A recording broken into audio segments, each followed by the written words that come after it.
20 वर्षांनंतर महाराष्ट्राच्या राजकारणातील दोन प्रमुख व्यक्तिमत्व उद्धव ठाकरे आणि राज ठाकरे एकाच मंचावर एकत्र येणार आहेत। वरळी येथील विजय मेळाव्यामध्ये हे दोन्ही ठाकरे बंधू सहभागी होणार आहेत। उद्धव आणि राज ठाकरे यांना एकत्र आणण्यामागे मराठी भाषेवरील प्रेम हेच प्रमुख कारण असल्याचं मानलं जाते।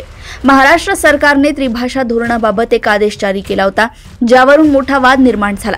या आदेशाला दोन्ही ठाकरे बंधूंनी तीव्र विरोध दर्शवला। विरोधामुळे सरकारने आपल्या आदेशावर यू-टर्न घेतला आणि हिंदी सक्तीबाबतचा आदेश रद्द केला। सरकारच्या या निर्णयाला आपला आणि मराठी भाषेचा विजय मानत आज हा विजयी मेळावा आयोजित करण्यात आलाय। मेळाव्यात केवळ ठाकरे बंधू यांची भाषणे होणार आहेत, तर इतर पक्षांचे वरिष्ठ नेते आल्यास त्यांची देखील भाषणे होतील। व्यासपीठासमोर महाराष्ट्राचा झेंडा लावण्यात आलाय।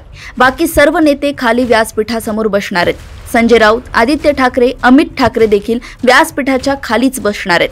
मोठ्या प्रमाणात आसन व्यवस्था करण्यात आली आहे। शिवसैनिक आणि मनसैनिक मुंबईत दाखल होण्यास सुरुवात झाली आहे। किती कार्यकर्ते उपस्थित राहतील हा आकडा सांगणं कठीण आहे, ज्यामुळे वरळी डोमच्या बाहेर देखील एलईडीची व्यवस्था करण्यात आली आहे। उद्धव ठाकरे आणि राज ठाकरे राजकारणासाठी नाही तर मराठी भाषेसाठी एकत्र आले आहेत। या क्षणाची अनेकांना प्रतीक्षा होती।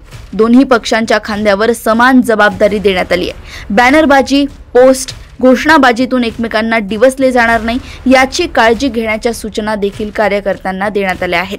इतक्या वर्षांनंतर उद्धव ठाकरे आणि राज ठाकरे एकत्र येणार असल्यामुळे कार्यकर्त्यांमध्ये उत्साहाचं वातावरण आहे। आता सर्वांचं लक्ष फक्त आणि फक्त दोघांच्या भाषणाकडे आहे।